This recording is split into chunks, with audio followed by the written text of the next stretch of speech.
Welcome, ladies and gentlemen, back to the Valley of the Judged.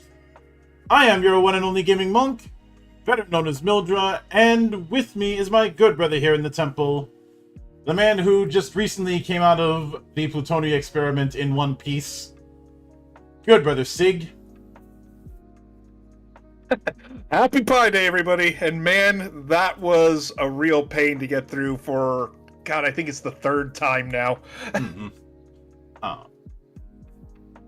Pretty much. But now we're going on to something completely new next time around. It's going to be Legacy of Rust. Mm-hmm. Which means you're going to have to say goodbye to the BFG. Oh, yeah, but I don't know. I've seen the Calamity Blade, and I'm like, I almost like it better. But then again, for a while, I was known as the Angry Fire Wizard at one point, because I played a Fire Mage back in my World of Warcraft days. So, yeah, my Angry Fire Wizard heart loves the Calamity Blade. You probably like the Flamethrower as well. Oh, the Incinerator is pretty cool too, even though it's got a really shorter range than the Plasma Rifle. Mm-hmm.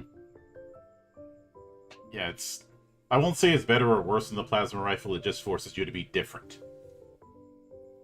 I don't know. We'll see when we get to it. But as mentioned, we are back proper. Last time we didn't get too much into the crunch of things with Tokyo Nova. A lot of it was on the setting material, and that's mostly because of how this kind of thing was segmented. If we didn't get into some of the setting material, this would have been a very short affair. But what we effectively have is a interesting take on post-apocalypse. Although I'd say Tokyo Nova is post-apocalypse because of the fact that you do have some measure of civilization. It's just so much of the planet is completely fucked up because of the tectonic shifts. And just the polar shifts, period. Giant world freeze. Mm-hmm. And because of that, I'm operating under the headcanon that The Day After Tomorrow ripped off Tokyo Nova.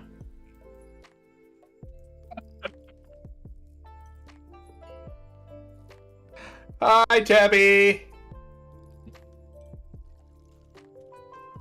But this time around, we are delving proper into character creation.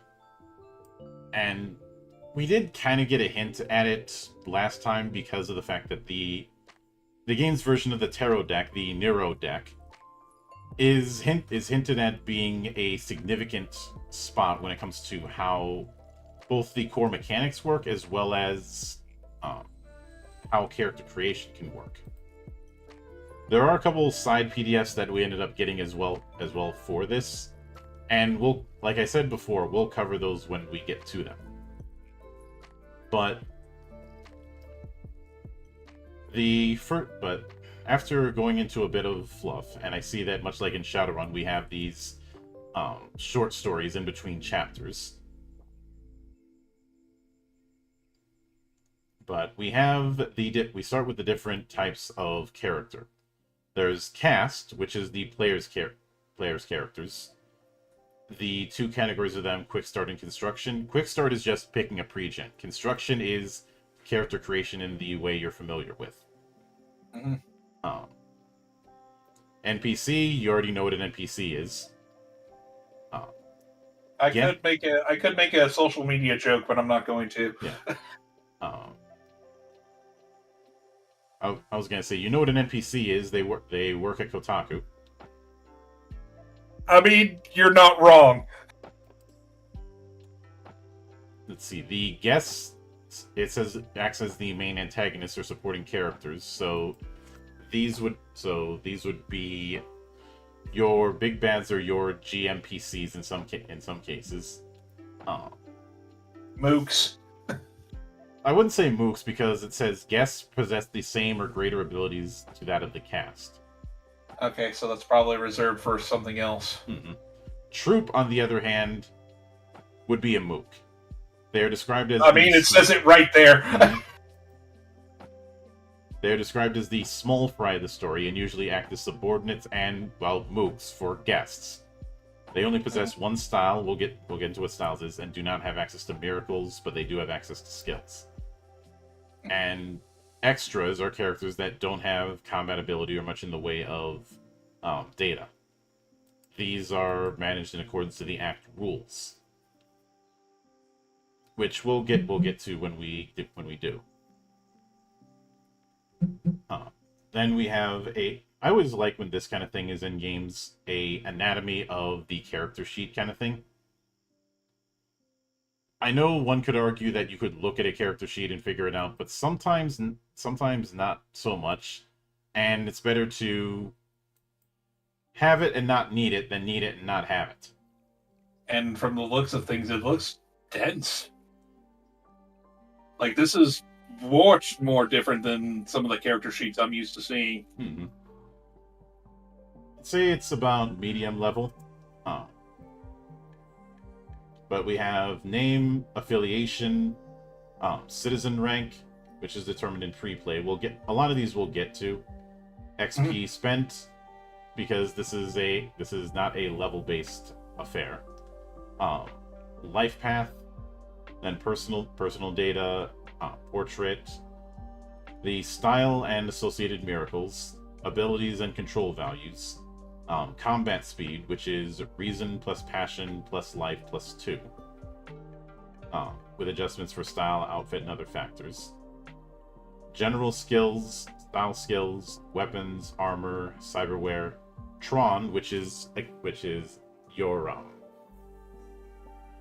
main way of interfacing with the net equivalent. This would be your equivalent of like a cyber deck.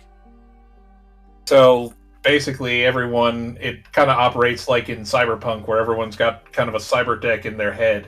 Mm-hmm. Cyber deck is a term from in Shadowrun. What you're thinking of is Netrunners. Ah, yes. Then vehicle for any vehicles you have, residence, and then other for things that don't quite fill in the gap. But first is the quick start. The gist of it is picking out one of the sample characters. Usually after reading the trailer, and the trailer concept is one that I also saw when we covered Tokyo Conception. Mm-hmm. And I do like it because it's something I've been doing even if I didn't call it a trailer. Because it says the ruler reads out the act trailer. This allows the players to grasp the tone and atmosphere of the following act or story. For full details, see the rules section. the reason I like this kind of thing is it's important to establish a tone, and I was already kind of doing that with the primers I would write for campaigns to make explicit what sort of tone I'm looking for with the campaign and what I expect out of the players. And if they don't follow that expectation, then they're going to have a bad time.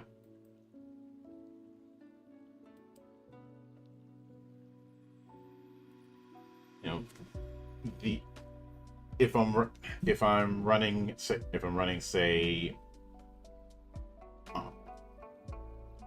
the example I often use is the time that I ran Lex Arcana, and I made explicitly clear, do not make combat focused characters. This is going to be an investigation centric campaign. I'd say think less Spartacus and Gladiator and think more X-Files. Sometimes those types of games are fun. Mm-hmm. No, they can always be fun, but it's a case of making that kind of thing clear. And yeah, with the setting that we have here, there's a lot of different directions and tones that one can go for. So it's important to have that kind of thing nailed down first and foremost. After that, designating sample characters. You reading the act handout, and then selecting sample characters. That's what the players end up doing, recording the data for it, and deciding any personal data to personalize the pre-gen. And then we have an example of where the stats for these sample characters go on the full character sheet. And this is one. And next we have one thing that you're going to see a lot in Japanese tabletop: a collection of sample characters that are their own little, that are not given a full-on name, but like a archetype title. Mm-hmm. So you see that here with Private Detective, which gives a gist on how it works. And then right after that, you see the stat block for it.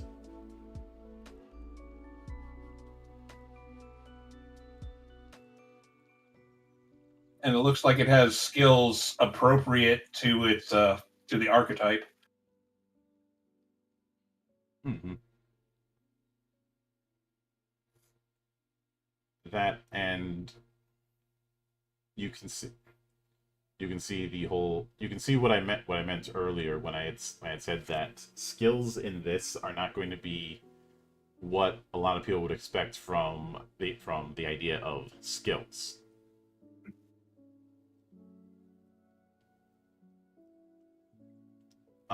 Because things like the style skills that you see here are more akin to specific abilities.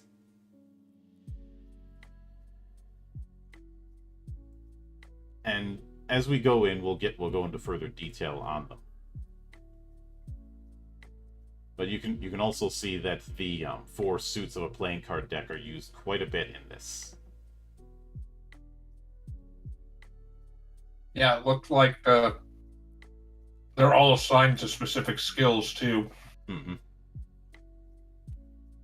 Assigned to specific abilities, given what was mentioned about skills, and that's something that is going to be made clear. But then we have the Messenger of Justice pre-gen with the same setup. I like some of these designs. These designs are very noir in a way. Mm-hmm. The third one we have is the Corporate Samurai. Not gonna lie, I would play the shit out of this character. Mm-hmm. And we have the News Raider, which comes off like the media role in Cyberpunk Red in 2020. See, then the Knight of Chrome, which, if that's not a solo/street Sam, I don't know what is. I mean, look at the freaking opening in his arms. Looks like he's got some mantis. Oh, that is a mantis blade. Holy shit. Mm-hmm.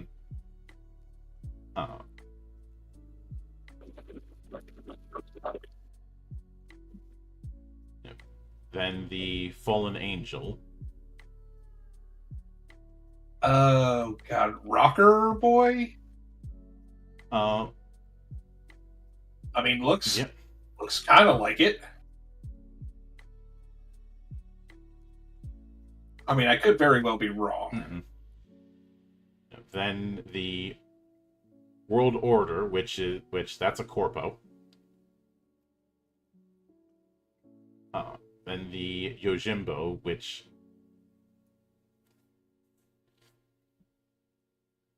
is, I don't think there's a parallel in Shadowrun or Cyberpunk to what the Yojimbo is here. Were I to go based off pure, just the look, I'd say something like a mix of a phys ed and street samurai. So because of the way miracles work, anybody could be considered a adept within this system. Mm-hmm. But I could see that. I totally did not steal the Yojimbo's look. That was pure coincidence. And I don't have a tie. Yeah. Although I've considered rocking one. The Neuro is obviously our hacker.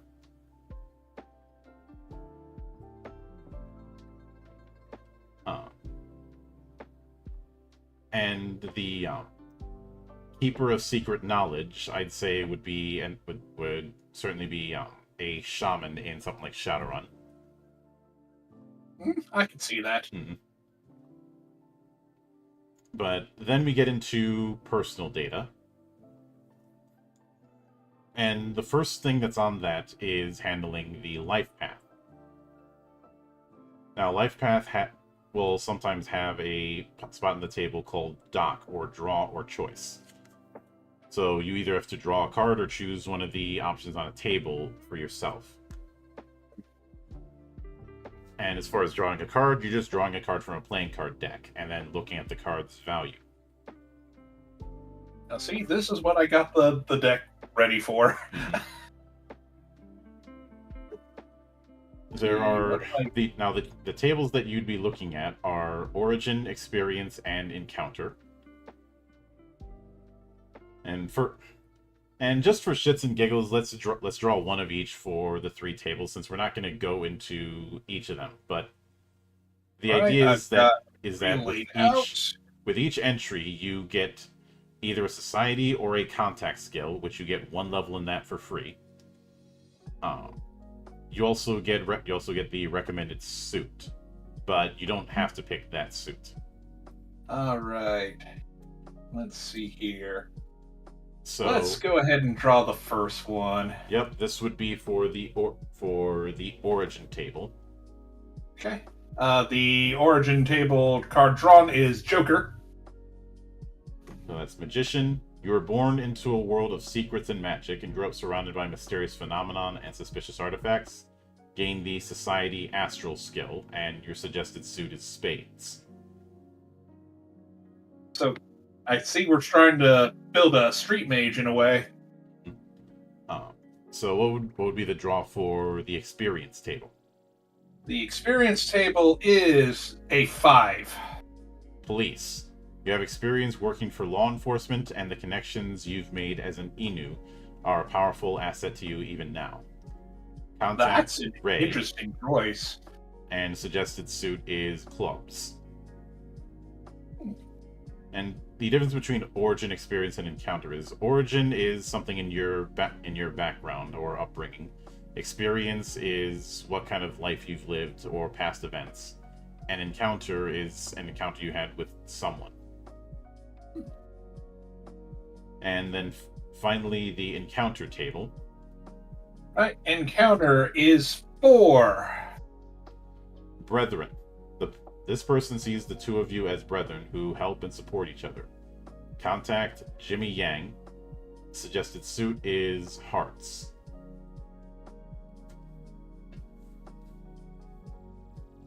So you have a street mage who's worked with the cops. You know how handy that would be in this society? Yeah. Especially if you're dealing with, like, criminal mages. Mm-hmm. But then we get into the character construction proper. The background thing that's always going to be a flavor kind of thing. But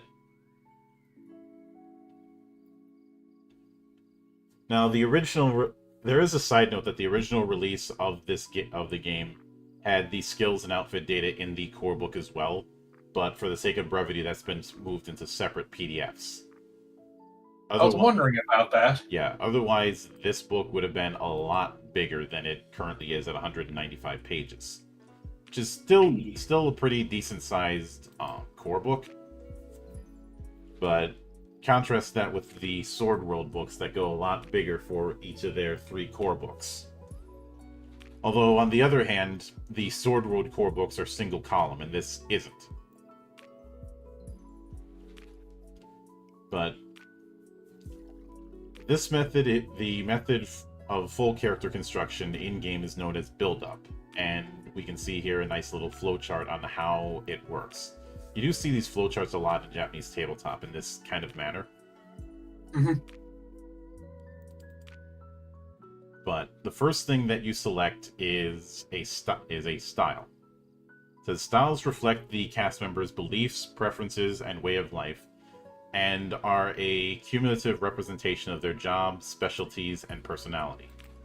They play a similar role to that of classes in other systems. Each cast member possesses 3 styles, and character creation begins with the selection of these styles. There are 22 in core. There are 22 styles available, corresponding to the 22 major arcana of a tarot deck. In other words, when choosing a style is choosing one of the major arcana. Please reference the style list chart below for which major arcana matches which style. Each style also possesses a style level, and this level is dependent on which of the 3 patterns for style selection you choose. If you choose 3 different styles, then each is at level 1. If you choose two styles, then select one to be at style level 2 and the other at style level 1. If you have only one style, then its style is level 3. This particular approach, Double Cross had used as well as Alshard FF. The idea being you're trading raw power for versatility. Instead of these styles, Double Cross, because it was focused on the Renegade virus and the mutations that it gives the players, you were either a pure breed, a crossbreed, or a tri-breed. It just gave you 3 different power sets, and the amount of the level cap on those powers was based on whether or not you were one of those 3. So pure breed, you have the highest ceiling, but you're limited to 1 power set, period. So you can kind of see where that's going. Right. And let's see what I'm going to do for. So let me check something. I need to make sure I end up pulling the right PDF for this. Because I'm gonna be doing since you don't have a tarot deck, I'm gonna have to do the draw for this. I'm gonna be doing a random draw out of the tarot deck, and probably have to do a bunch of redraws because it's putting the major and minor in the same deck, because that's how this works. Yeah, mental note: invest in a tarot deck. Yeah, you can get them pretty easy. Oh yeah, I know.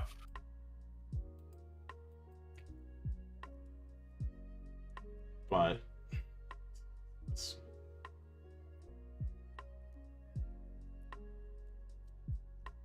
okay, so it wasn't that one. Was the skill dictionary?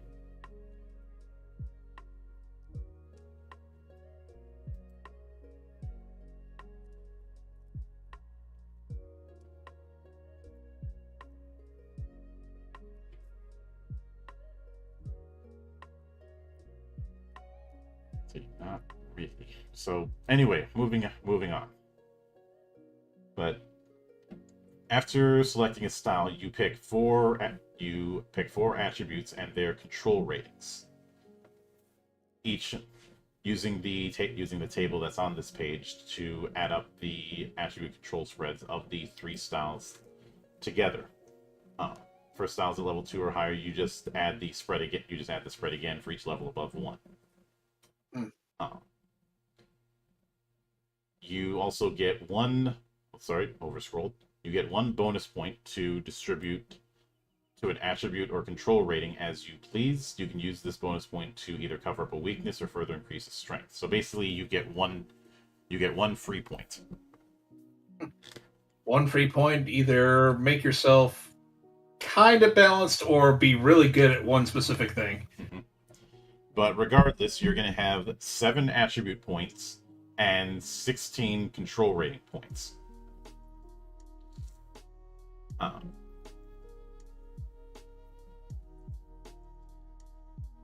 I.e., so in total you should have 21 attribute points and 48 control points on your character, not including the bonus 1 point. Each style has 7 and 16 distributed, and you're doing that 3 times. So no matter what, you are going to have 21 points between all 4 attributes. It's just where those points landing is the difference. Right. But after confirming those scores, you record them and then record miracles. Each style possesses their own miracle that can be used during an act once. Record each of these styles' miracles on the sheet. If you've selected a style multiple times, you have multiple instances of that miracle. I don't know why. I think there's a bit of a typo here where that was put in twice. But remember, this is a fan translation. Mm-hmm. Holy crap! Tabby just reminded me of something. I do have a tarot deck of sorts. It's actually a Persona 5 themed tarot deck, but I do have one. Mm-hmm. But it would take a bit for you to parse out the minor arcana in that, so I'm going to use the approach I was planning. Perfectly fine. So, as you can see, we do have the chart of all of the different cards and what styles they're associated with, and as well as the miracles that each gets, and the spreads that they have for the 4 attributes. Reason, tied to spades. Passion, tied to clubs. Life, tied to hearts. And mundane, tied to diamonds. As well as a brief description. So... okay, that's the 10 of cups. That's no good for us. That's the 9 of pentacles, also no good for us. I'm just going to keep drawing until I get a major arcana.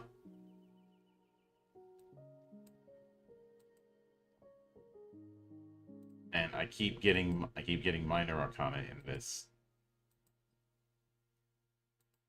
All right, let me give it. I actually managed to separate the major arcana from the minor arcana in this, so all right, let's see what we get. That'll make things easy. Yep. Alrighty. We got the Chariot. All right, the Chariot. That's the 7th arcana. That is the Kaze style. So, Kaze miracle is Exodus.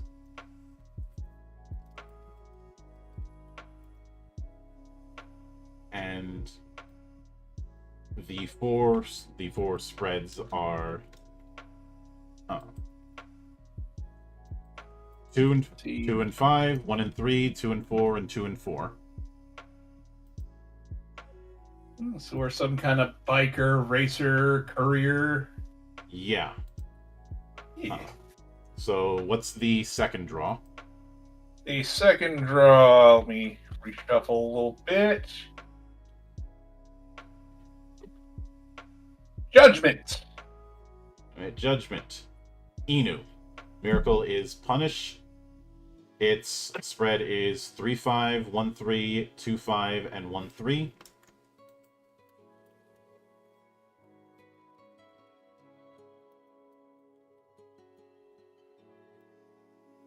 So let me put that in. And let's see, Miracle is punished. And Inus are police officers, security officers, prosecutors, and bounty hunters. Kind of makes sense with the previous spread we did. Mm-hmm. And the third card is Third draw, the Emperor. the Emperor. Kabuto is the style for that. The Miracle is invulnerable.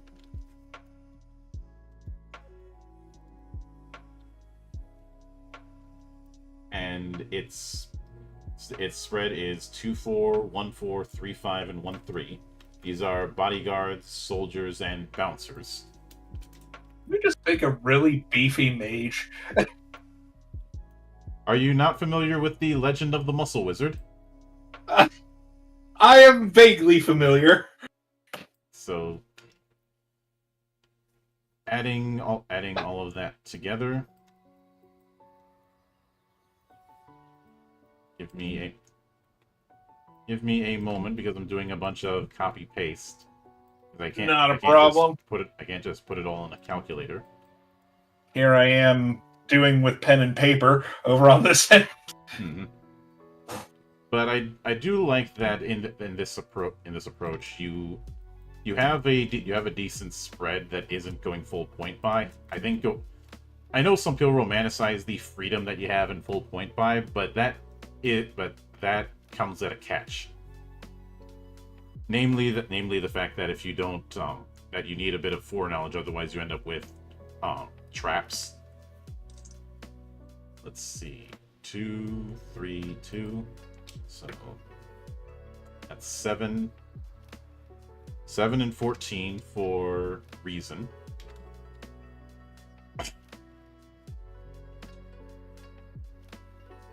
Three and 10 for action. 2, 4, 7 and 14 for life, and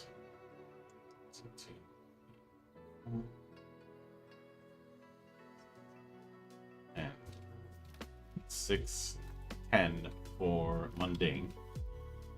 So in summation, the reason is 7 and 14.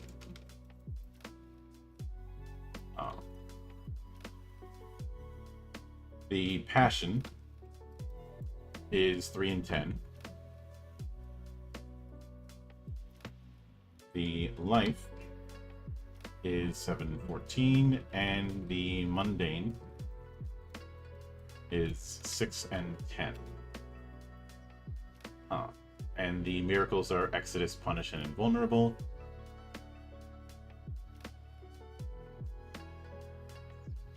And given that, where would you say the free point should go in?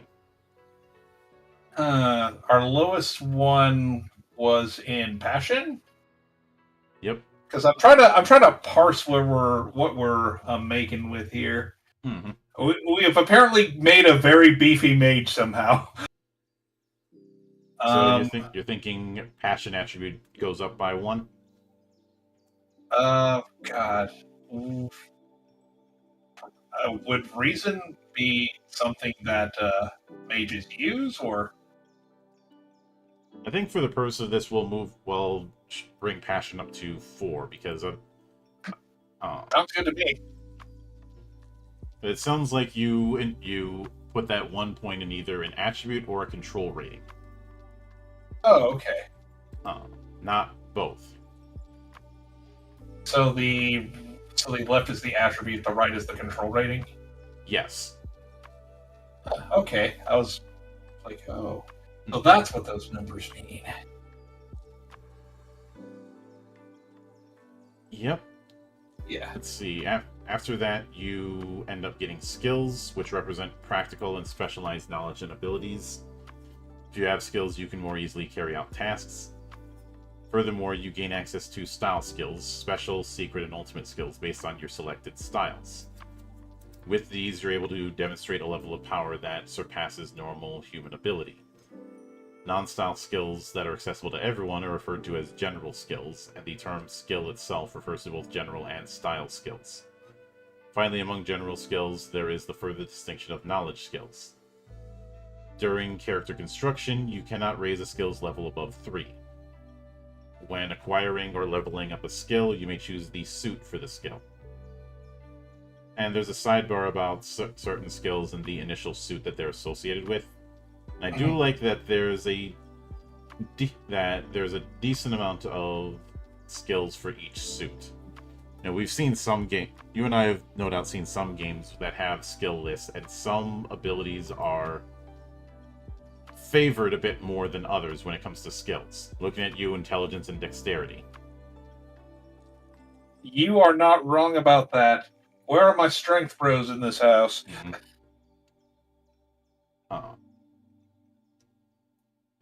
So the skills over here in this little table are all the general skills? These are ones with a specific initial suit. Ah, okay.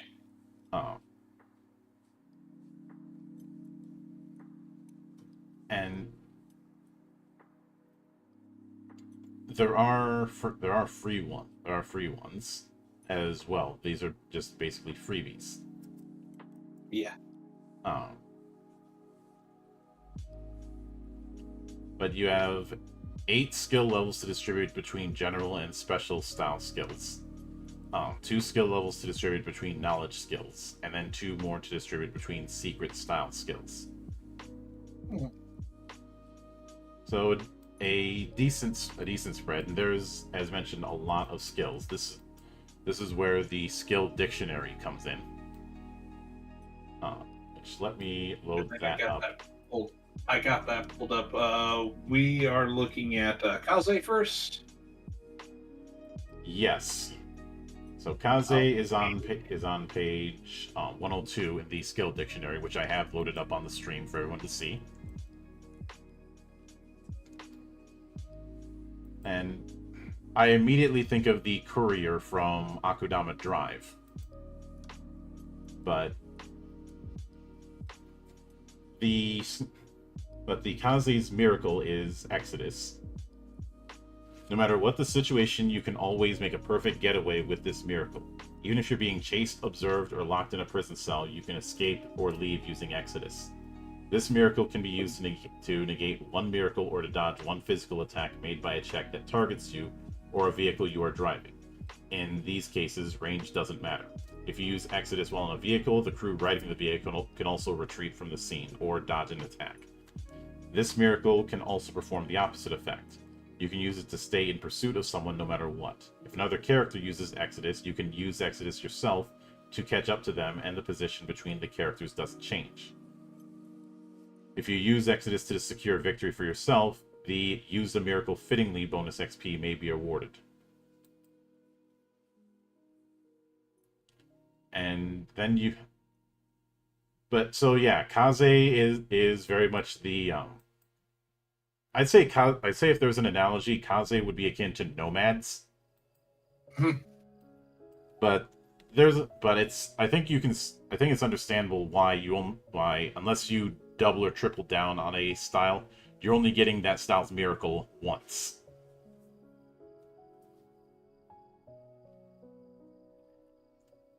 So from the character we're making, they're really good with vehicles or movement. Mm-hmm. And then you can see I was going to say short list, but there's a lot of skills that you get for each. So we're not going to handle that part. Yeah. At least not here. I might do that off screen. I mean, we've built something pretty awesome so far. Yeah. So, second one is Inu.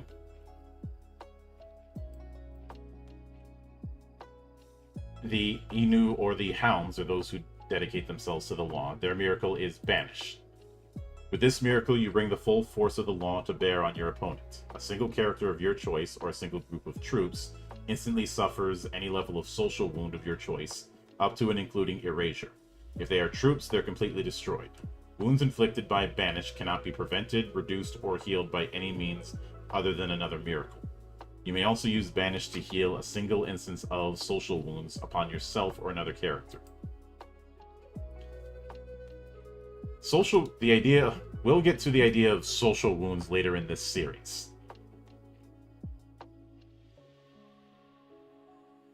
So the Inu is more, let's see. I mean, we've pretty much made a magical detective, so. Mm-hmm. But you can kind of see what skills are intended to be in this system. Right. It's very much not what skills are and what a lot of people would expect. And I do like because I'm glad that there's quite a few with each one, because it means that even if you triple down on one style, you've got a lot of options. Oh yeah. And with each of the skills, you have whether or not it can be comboed. So we have a combo system. That's always nice when I see that in games. The timing, i.e., when you can set it off, or what's going to trigger it. The target, the difficulty of it, the max skill level, which is self-explanatory in that. Then range and versus, i.e. what it's targeting, the stat that it's targeting.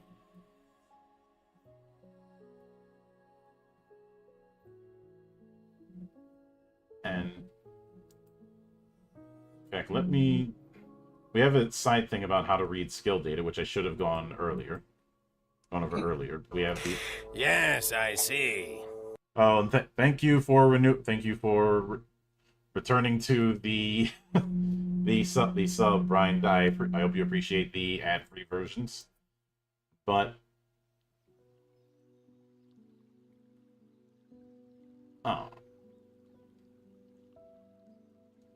obviously you need style levels in order to have style skills. They are separated into special, secret, and ultimate.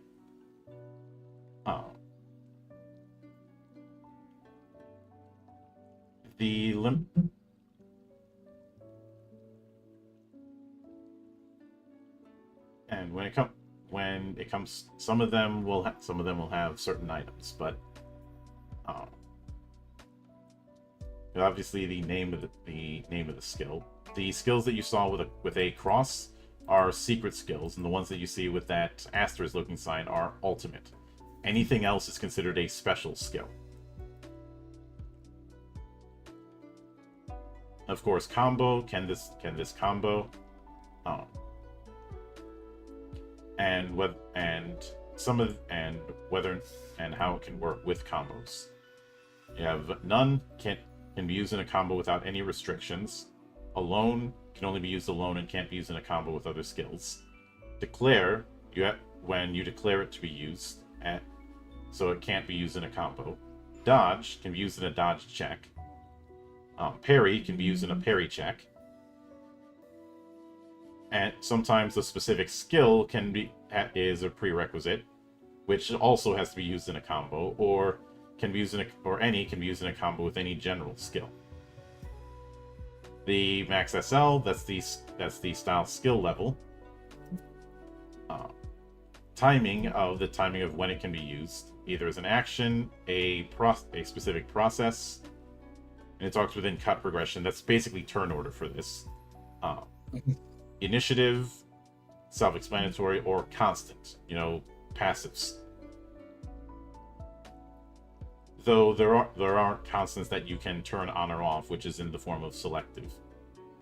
Before the wound calculation step. After wound, self-explanatory. Miracle, when a miracle goes off. Right. Then target, it's either self-explanatory, literally. Single target. If you're targeting a troop, it targets the whole group. That's always a nice thing. Area, all characters within a particular range. If it's area P, any number of characters of your choice within that range. The P stands for pick. Scene, all characters in the scene within range. P, you can pick them. I think the P variant there is specifically for those cases where you have people who want to make sure that there isn't friendly fire. Yeah. Let's see. Team, a target for only a few style skills. So the team of the skill user within range, and others for stuff that doesn't fit in. Range is close, medium, close, short, medium, long, and extreme. This is very clearly not going to be a game that's interested in the specific numbers. Mhm. Because you're not going to see a whole lot of games that try and double down on that level of grid combat. Which I'm perfectly fine with, because I don't think grid combat should be the default. But after that is difficulty, i.e. the check part of the skill. If it's none, then it's an auto success, or there's no point in rolling or drawing for a check. So if it's number, then it's a static number. Control, one of the control values of the target, usually determined by the suit that's used to make the check. So if a heart is played, the difficulty of the check is the target's life control. Result for reaction, this is the result of the check that's responding to. Or appearance difficulty, the appearance difficulty of the current scene. The versus is if it's an opposed thing. And description, self-explanatory. Along with a few other notes here. Some of these we'll be getting into later on, but you can kind of see how skills end up working. So, getting back to what we were looking at earlier, let's look at Kabuto.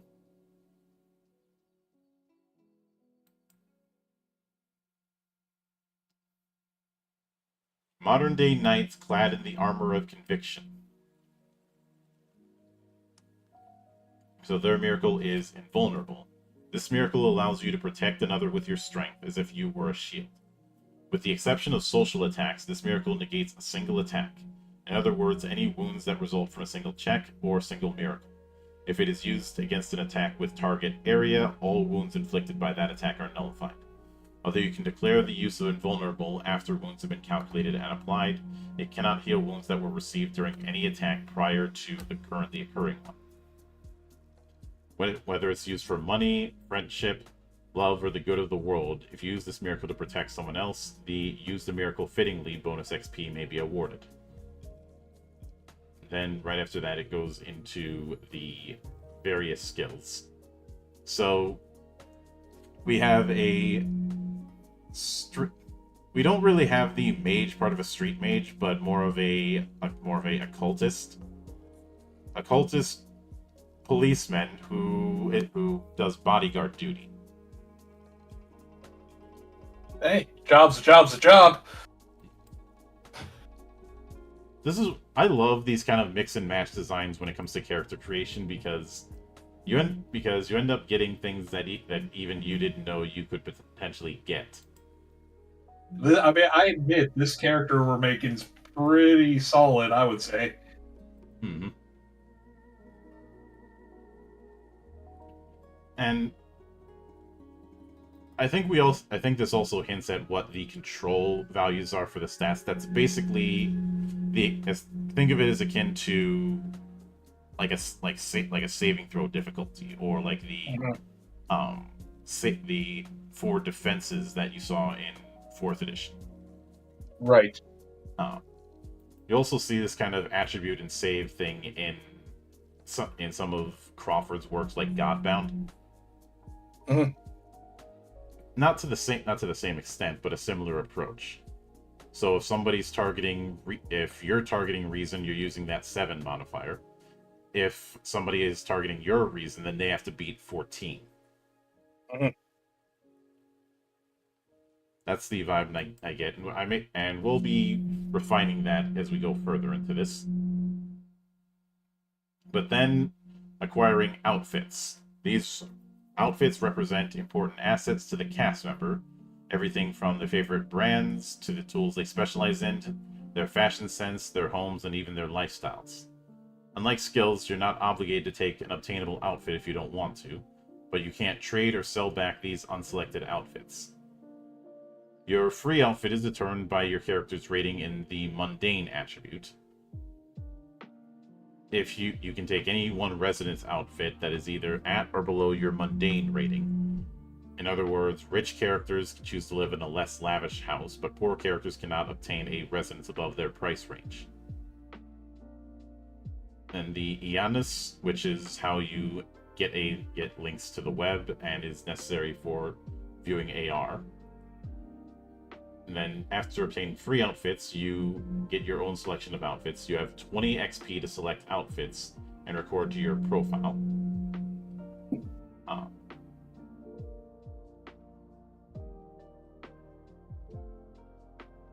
And to that end, this is where the outfit catalog comes in, which let me load that up.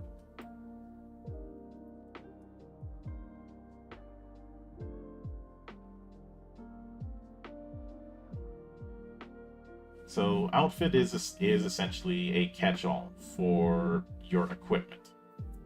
Mhm.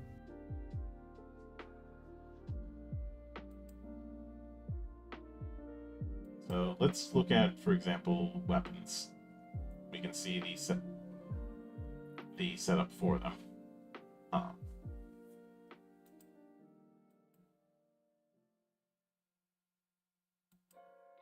me go to. It's got a baseball bat. That's nice.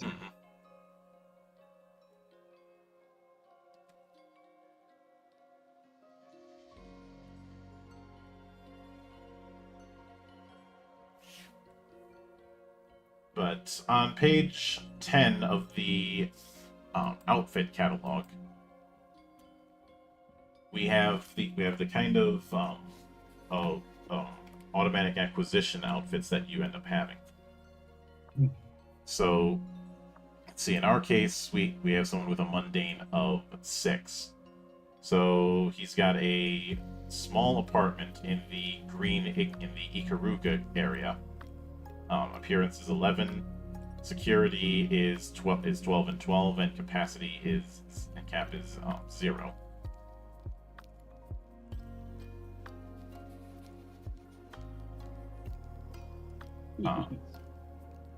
What kind of monster do we make?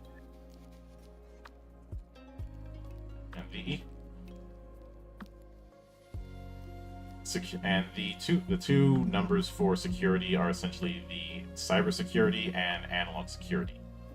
Mm-hmm. When deactivating security of a house, cybersecurity is checked with cybertech skill, analog security is checked with craft residence.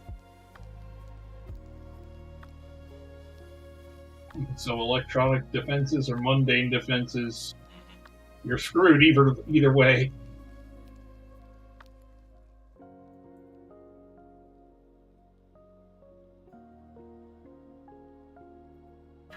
Pretty much. No, you can't lock me out. I'll just hack the lock. And it should be noted, the experience points that you get for getting outfits, you can't bank them to buy a skill later on or something like that. So it's a use it or lose it type of scenario. Pretty much.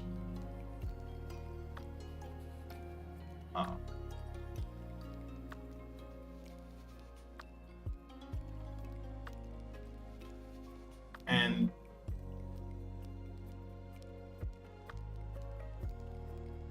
outfits are divided into weapons, which is further categorized into melee ranged and mounted weapons, as well as weapon options and special ammo. And you have armor, which is either body armor, armor gear, basically power armor, in fact it says so, and fashion.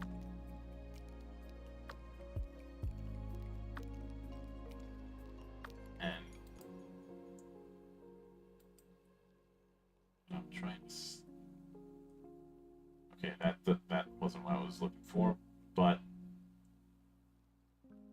I could see the outfit selection thing being a bit tricky because there's a lot of options that you have. Oh yeah, for sure. I'm just looking at all these, like, wow. Mhm.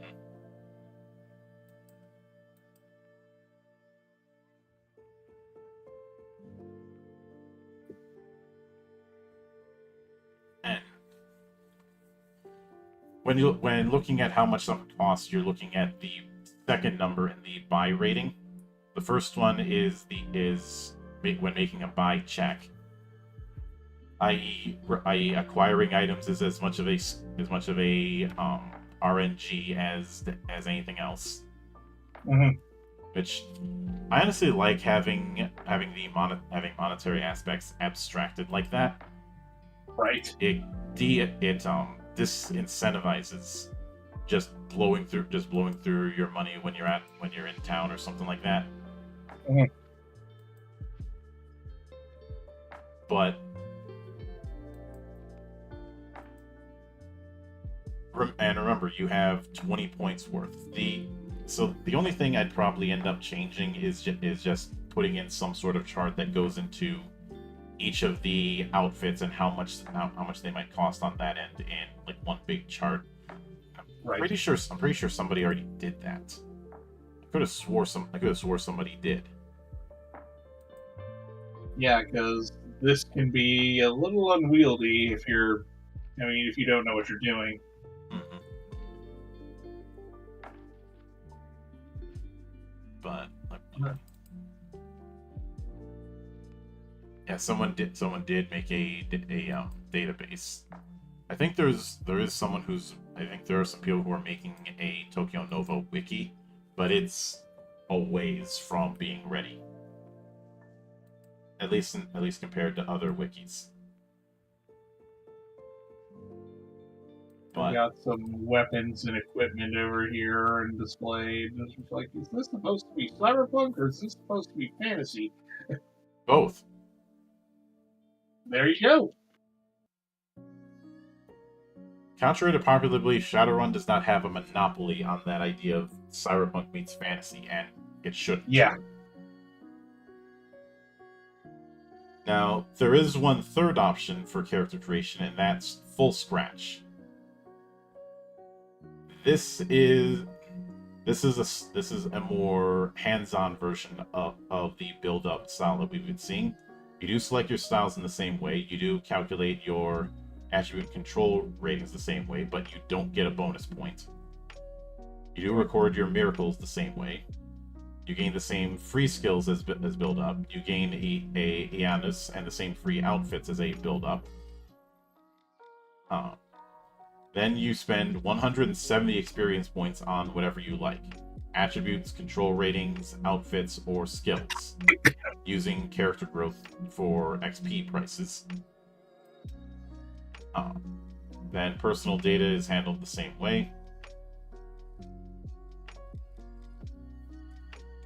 And yeah, this is even though this has style levels, you are still spent. This is still an XP as currency approach.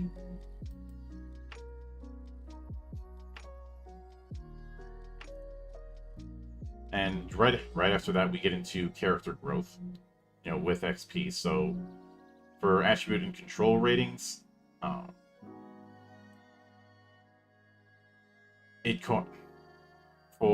for boosting an attribute up until 10 and for control rating up until 16, it's 20. After that, it's 40 each. I mean, on one hand, I'm glad that it's not doing the whole thing of escalating each point. It's pretty standard. We've seen some that go exponential when it comes to how much XP costs is associated with an attribute. With skills, if it's a non-knowledge general skill, it's 10 XP. If it's a knowledge skill, it's 5 XP.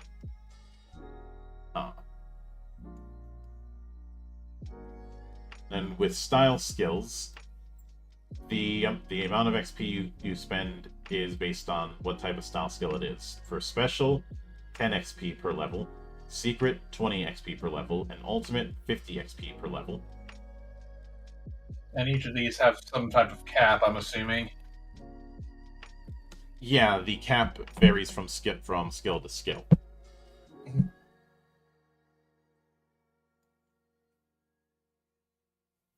There's OP and there's broken. You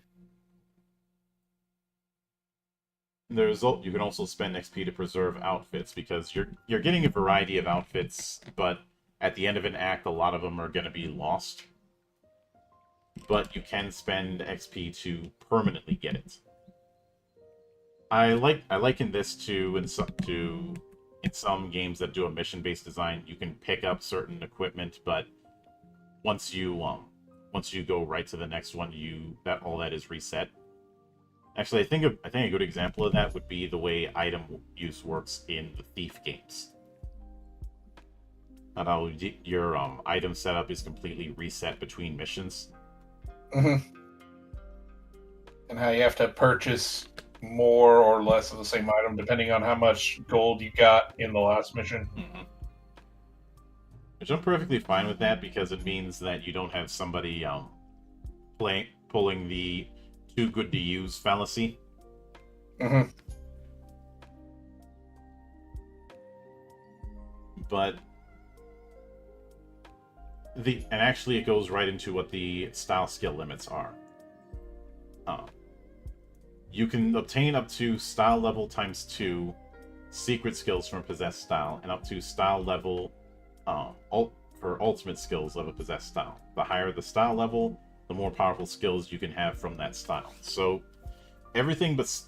secret and ultimate skills are not only more expensive, but there's only so many you can get. What this carries is the implication that you're going to have more special skills than secret and ultimate. Mm-hmm. In fact, I would almost liken secret and ultimate to encounter and daily powers in the edition of D&D I'm supposed to hate, but the checks didn't clear. Fair.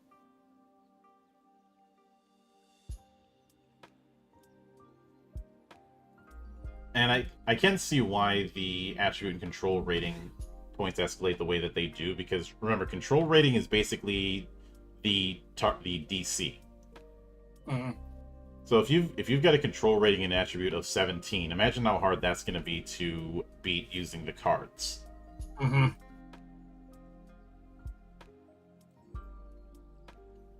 Though we haven't got into what face cards actually do, but that more or less covers character creation.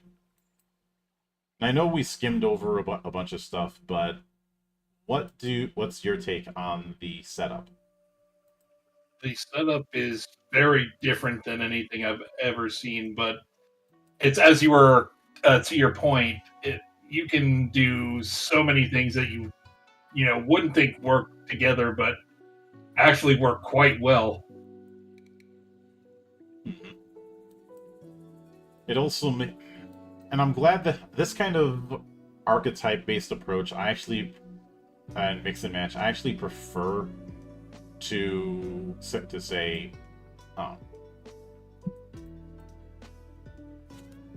the more point buy affairs, where you're given a certain amount of points and then just told swim, damn it. Yeah, That's nice for more experienced players, but for people who are just getting in, there's going to be a bit of analysis paralysis for that.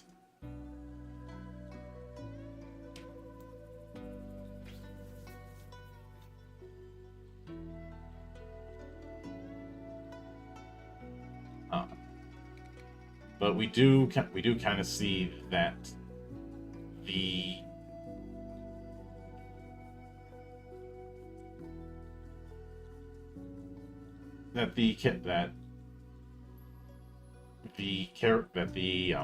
character setup here is one that is going to have you're going to get something interesting each time. And if I'm being honest, the approach I would take with this is, for first timers, I would recommend going with the pre-gens. For people who are coming back after their first session or their first campaign, then go with the build-up option. And if you really, really, really, really want to, then go with full scratch. I would not recommend full scratch to first timers. I mean, with as dense as this is, even though it doesn't seem like it, yeah, I can definitely see that. Yeah. I think the only problem that we have is the fact that that there isn't a quick reference equipment list in the text proper. And given the amount of options for outfits, I think that's something that is warranted. I'm not saying have all the stats like the equipment grids you see in a lot of games, but at the very least have it for how much XP you'd end up spending. Right. Or I feel like the outfit selection kind of takes away from that package-based design that we see everywhere else. Maybe I don't know, a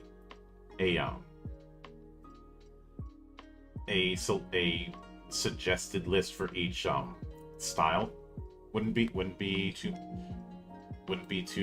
I was gonna say wouldn't be too difficult, but styles can be interpreted in a lot of ways. So going with a recommended skills list. Now, when it comes to skills, that's gonna be easier. But I do think a recommended outfit list is something to consider. That'd be a lot easier than writing a bunch of outfit packages.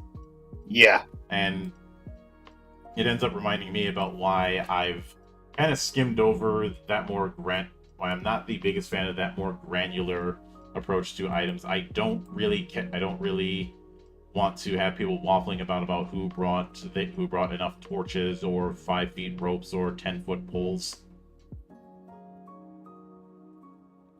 Who's packing the RPG rounds? Yeah.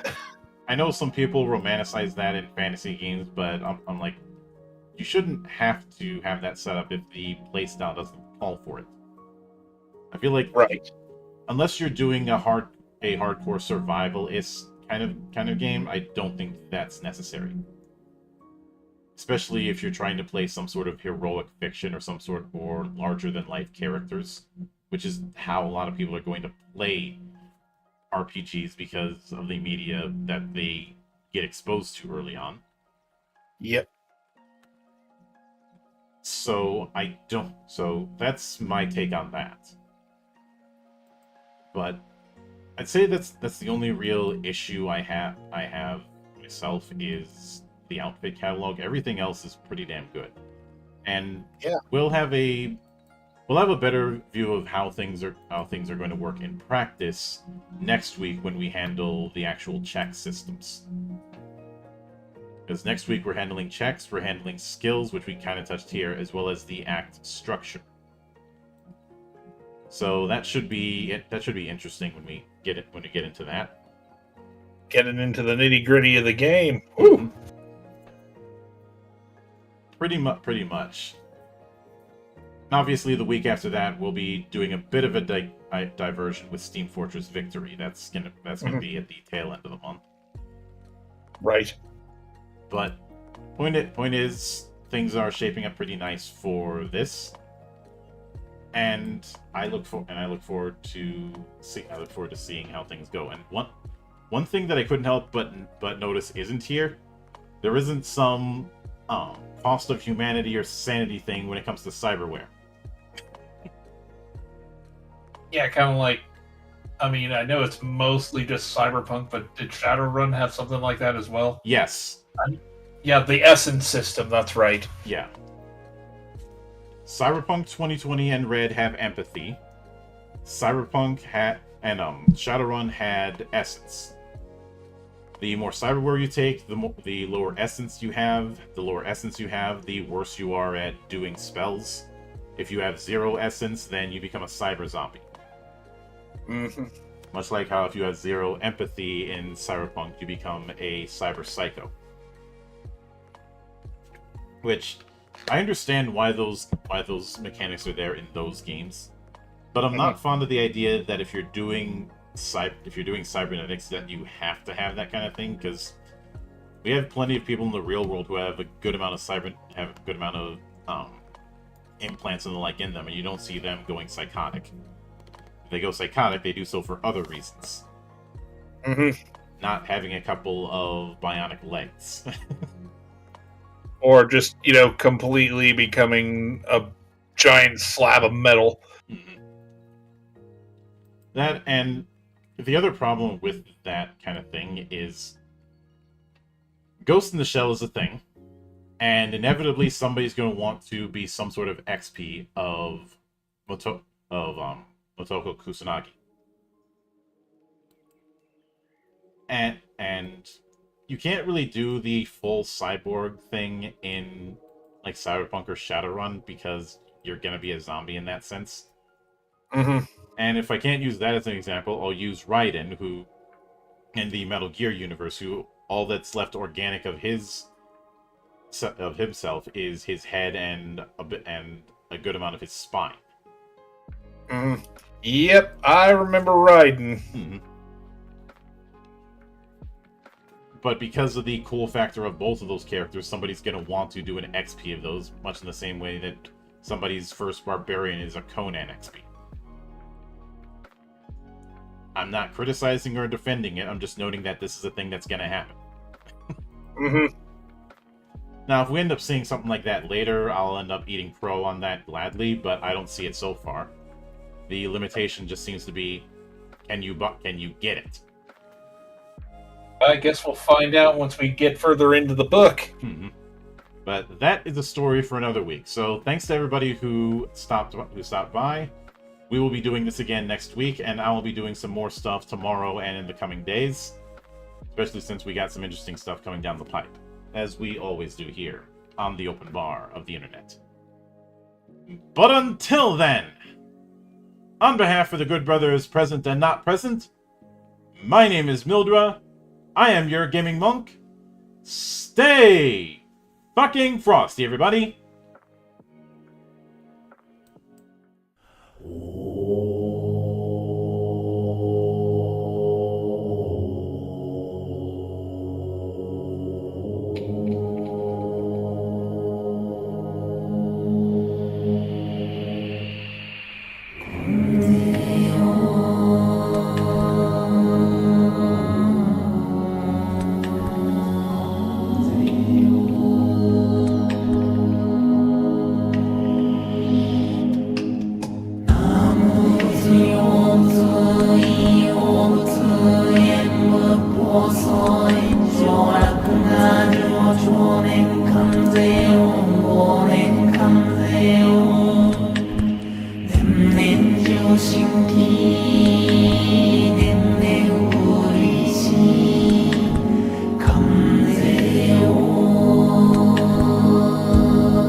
Side